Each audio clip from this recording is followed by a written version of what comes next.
warahmatullahi wabarakatuh. Waalaikumsalam warahmatullahi wabarakatuh. Teman-teman semuanya, Bapak Ibu semuanya, kader-kader KB khususnya di Kecamatan Semin dan umumnya di Kabupaten Gunung Kidul atau dimanapun yang bisa menangkap tayangan ini.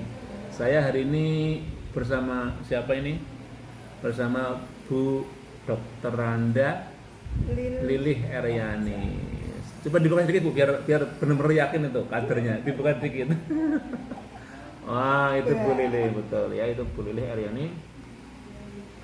Beliau adalah koordinator PKB Kecamatan Semin. Hari ini kebetulan saya kesini karena suatu keperluan, ada koordinasi dengan Bu Lilih, dengan teman-teman Semin, dan sekaligus ini sekarang saya mau nge-vlog nih sama Bu Lilih tentang program Dana Kencana di Kecamatan Semin yang sudah jalan terutama di masa-masa Covid ini ya Bu ya. Bu Lilih, Ya. Bu Lilih itu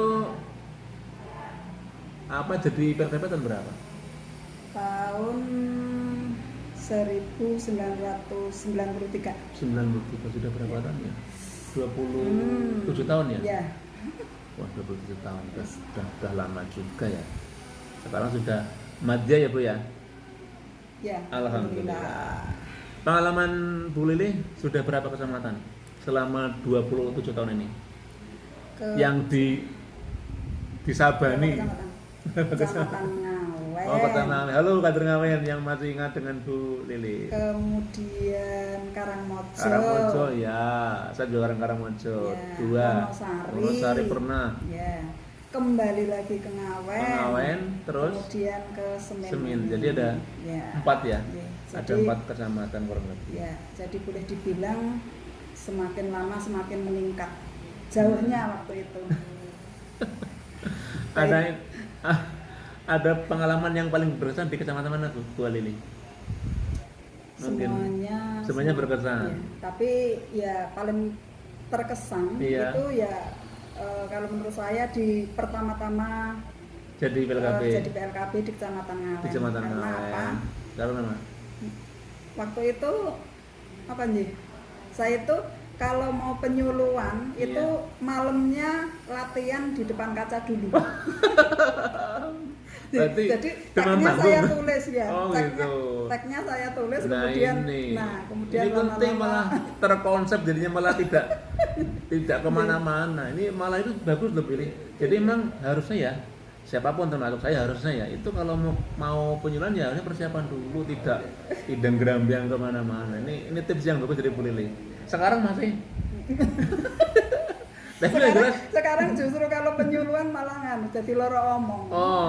Itu dan tips itu sudah berkali-kali kita sampaikan kepada kader di mana saja. Betul. Itu bagus sekali. Pokoknya kan kenyataannya Mas Abdul. Kenyataannya sampai sekarang itu ternyata masih ada kader, tidak hanya masih tetapi banyak kenyataannya kader itu yang seperti saya waktu jadi penyuluh KB dulu. Jadi pintar membuat administrasi, tapi ketika untuk penyuluhan itu masih itu, kurang. Nah ini ibu-ibu semuanya, jenengan itu setiap sebulan sekali paling tidak dapat materi dari Bu Lilih, dari teman-teman yang dari Bu Anjar, dari Bu Wiwin, Bu Marsi ya.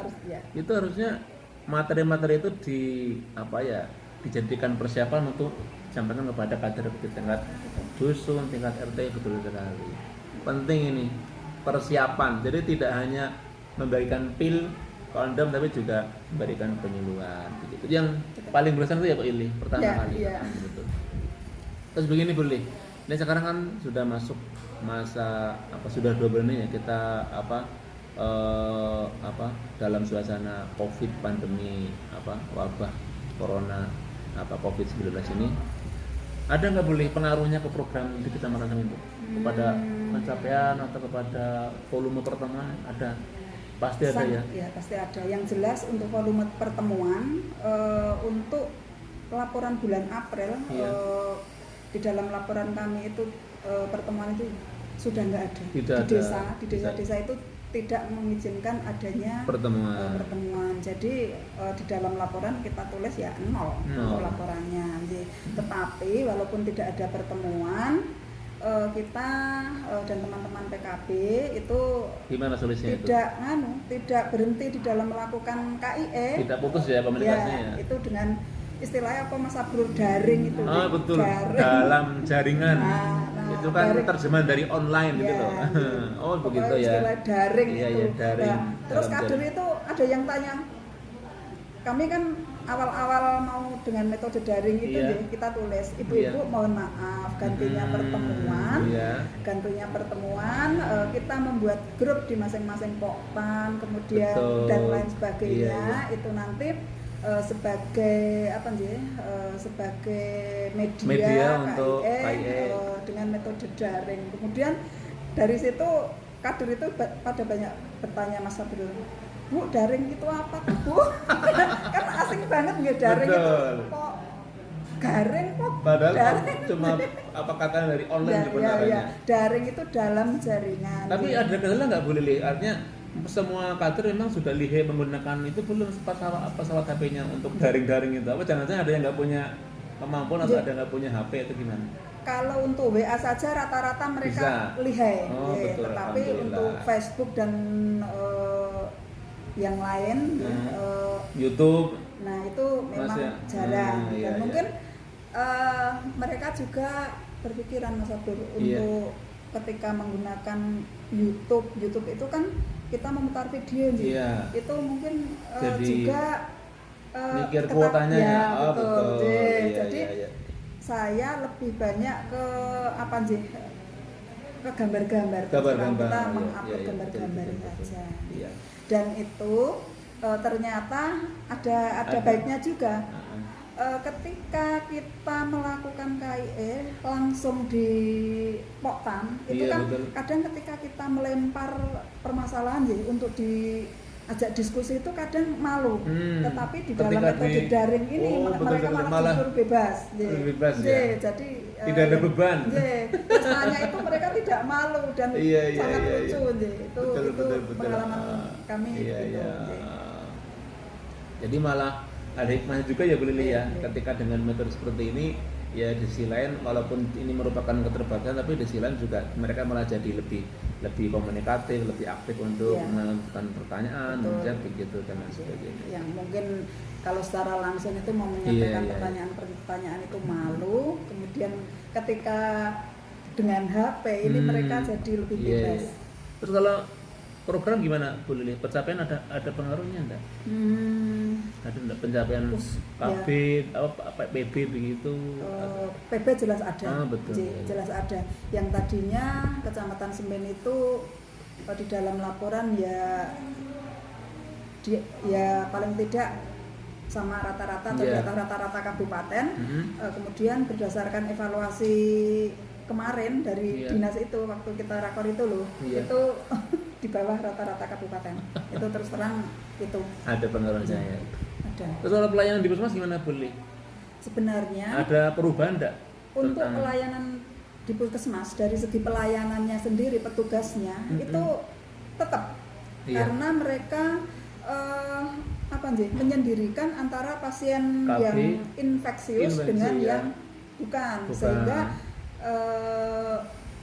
tidak perlu takut sebenarnya kalau mau konsultasi dan sebagainya, tetapi kenyataannya masyarakat ya untuk kunjungannya itu lebih berkurang dibanding dengan pasien-pasien yang infeksius memang. Kemudian jelas ada pengaruhnya ya dengan adanya untuk pelayanannya sebenarnya tidak ada pembatasan tertentu. Mungkin Ibu terakhir barangkali ya saran ataupun motivasi ataupun semacam dorongan inspirasi dari Bu Lili bagaimana kepada kader Sema untuk tetap bisa berperan dalam program ini, dalam program Bahkan Sana di tengah suasana seperti ini tuh apa yang bisa Bu Lili sampaikan kepada kader-kader Semin semuanya? Kepada semua kader saja, walaupun masa sekarang ini baru masa COVID ya, tidak bagus untuk semuanya, tetapi untuk peningkatan program KKBPK ini jangan kendor semangatnya, karena masih banyak metode yang bisa kita lakukan, tidak harus dengan pertemuan-pertemuan langsung. Kita manfaatkan media-media yang ada, terutama HP. HP ini adalah media yang paling gampang, cepat, praktis dan kita mau apa saja ini sebenarnya bisa. Mau cari bahan apapun bisa. Betul. Kita belajar dari sini, kemudian kita men-share ilmunya dari sini juga. Jadi itu. Kemudian jangan lupa kita tetap berperilaku hidup sehat. Apa aja tuh boleh? Misalnya? Ya kita tetap pakai masker seperti ini. Halo. Cuci tangan. Cuci tangan. Terus apa lagi? Nah, tadi katanya dari Mas Abdul enggak ketok, sekarang masker, cuci tangan, baru 2 ini. Apa lagi? Jaga jarak, social distancing, apalagi 3. Batasi untuk kegiatan keluar rumah apabila tidak terlalu. Terus untuk imun gimana? Untuk imun meningkatkan asupan gizi, istirahat yang cukup agar badan kita tetap mepe awak. mepe awak kalau saya sendiri terus terang jadi gatel. Efeknya jadi gatel tuh gue, jadi peruntus-peruntus. Dan kalau bulan puasa ini kalau sahur sebaiknya apa boleh biar siangnya tetap fit sehat tuh apa? Apa mungkin pengalaman boleh? Kalau saya biar nanti siangnya tetap fit itu sahurnya apa? Saya sebenarnya kalau orang-orang susu kalau saya terus terang saya kan tidak senang susu. Jadi saya selalu ada sayur gitu. Selalu ada sayur hijau ya. Itu kalau saya pribadi. Kemudian lengkapi dengan nutrisi itu gizi yang lengkap. Jadi ada protein nabati, hewani betul. Kemudian sayur jangan lupa. Protein nabati, hewani tidak harus yang kita berpikiran yang mahal-mahal, tetapi apapun selama itu sumbernya dari hewan, tentu saja yang halal. Itu jangan kampret, jangan hewan ulo seperti di Wuhan. Bahaya itu karena itu kemarin tuh diantara yang penyebabnya itu kan kampret sama ulo gitu, jadi itu tolong dijauhi saja. Dan tekek, kodok. Dulu diburu, sekarang. Ya demikian tadi teman-teman semuanya, terutama kader-kader Kecamatan Semin dimanapun. Ada berapa desa Bu Lili? Semin ada 10 desa. Terima kasih. Ini tadi saya sudah dengan Bu Lili tentang kita bisa bincang pengalaman beliau selama 27 tahun sudah menjadi PKB di Gunung Kidul, terus bagaimana menceritakan perkembangan program Bangga Kencana di Kecamatan Semin, dan terakhir sekali tadi Bu Lili menyampaikan tips, saran, tutorial bagaimana kader tetap hidup sehat, kader tetap memberikan pengabdiannya, karyanya untuk program Bangga Kencana walaupun dalam suasana pandemi COVID-19 di bulan-bulan ini begitu. Semoga kita harapkan pandemi ini segera berakhir boleh ya. Jadi kita bisa normal lagi untuk berkegiatan sehari-hari, untuk berjalan sehari-hari, sehingga program kita ke depan makin sukses. Berencana itu keren. Assalamualaikum warahmatullahi wabarakatuh. Waalaikumsalam.